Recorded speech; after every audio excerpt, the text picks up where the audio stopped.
shiny. Let's be bad guys.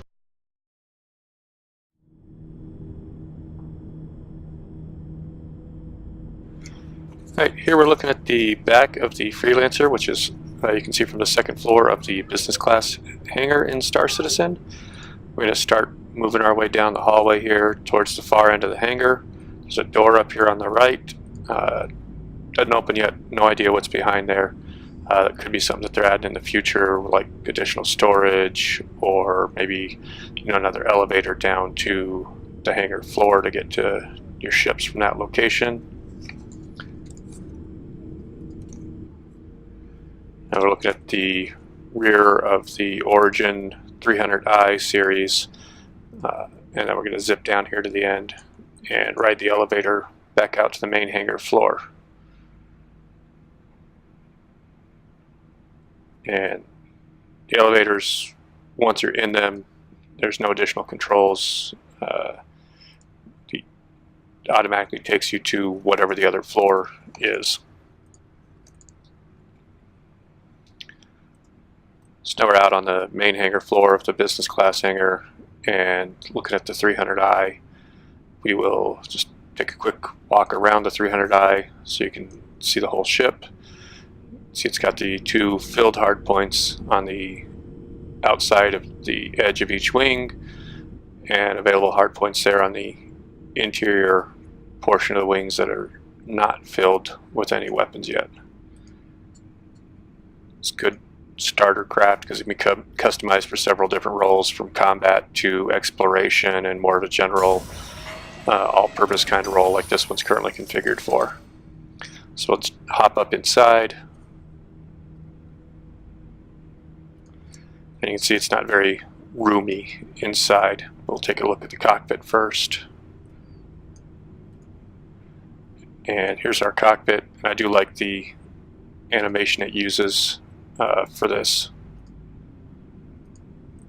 So now we're facing the front, and you can see that as part of the startup sequence it hits the controls. They don't currently do anything. We got a good degree of visibility all the way around from the cockpit glass, and they do have already coded in some basic control animations, so we can move the control yoke, but obviously the ship doesn't respond since it's parked in the hangar. This is third-person view. This is the chase camera, third person, and this is a head-on third-person view. And from here you can actually see the animation for into and out of the cockpit chair. So let's watch that. You can see there's not a whole lot of room. I wouldn't be able to carry a whole lot of cargo or passengers, at least not comfortably. I suppose if they were really short, you could pile a whole bunch of them up in there. Let's go head over to the Freelancer.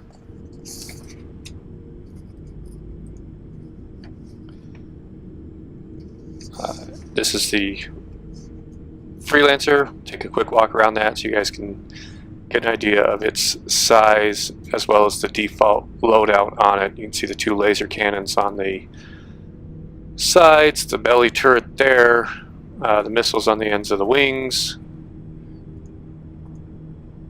and the dorsal turret up there on the back.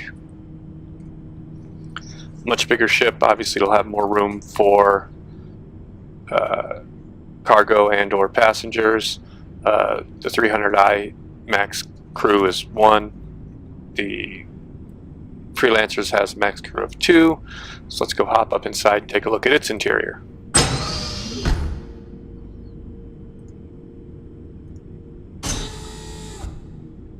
So as we come in, we've got a little sink/kitchen area there on the left, toilet on the right, non-functional consoles there on the sides, our 4 sleeping areas, which we will eventually be able to actually crawl into and sleep.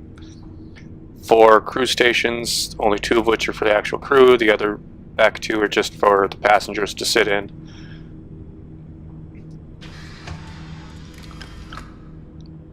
And again, as we get in there, you can see some of the basic control movements that are programmed in. Yoke works a little differently than that of the 300i. Better visibility in the 300i than in the Freelancer, I think, Here's the chase camera view, and then here's the head-on third-person view. I do like that in this one you can see the control stick being moved still, though, if you look at that lower right window there.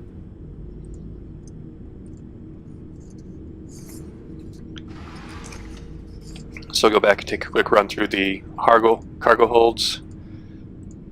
First one we come up onto is actually the secondary hold, and you can see it's not real huge, but it's substantially bigger than the 300i's. Then we move into the primary hold, which looks like it's about 2 to 3 times larger than the secondary, and it also has the access to that rear dorsal turret up there, but we cannot currently enter that. Lower the rear gate down to give ourselves a little cargo ramp for loading and unloading. There's also a way to enter more than one at a time. And now we'll look at the basic customization that is in the hangar at the moment. Customization table is broken out into a couple categories. You can see at the top there: ships, weapons, thrusters, cargo. So we'll just pull the Freelancer on there, and we're going to go ahead and pull one of the weapons off. You can see I don't have any extra weapons to swap it out with, but we'll take one off.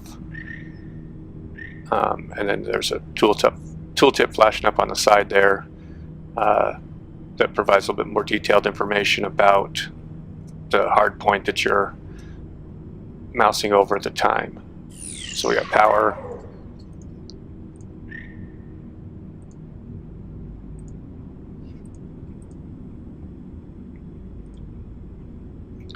back out a little bit so you can see the tooltip. And right now these all seem to be placeholders. They look the same on all the ones I've seen so far.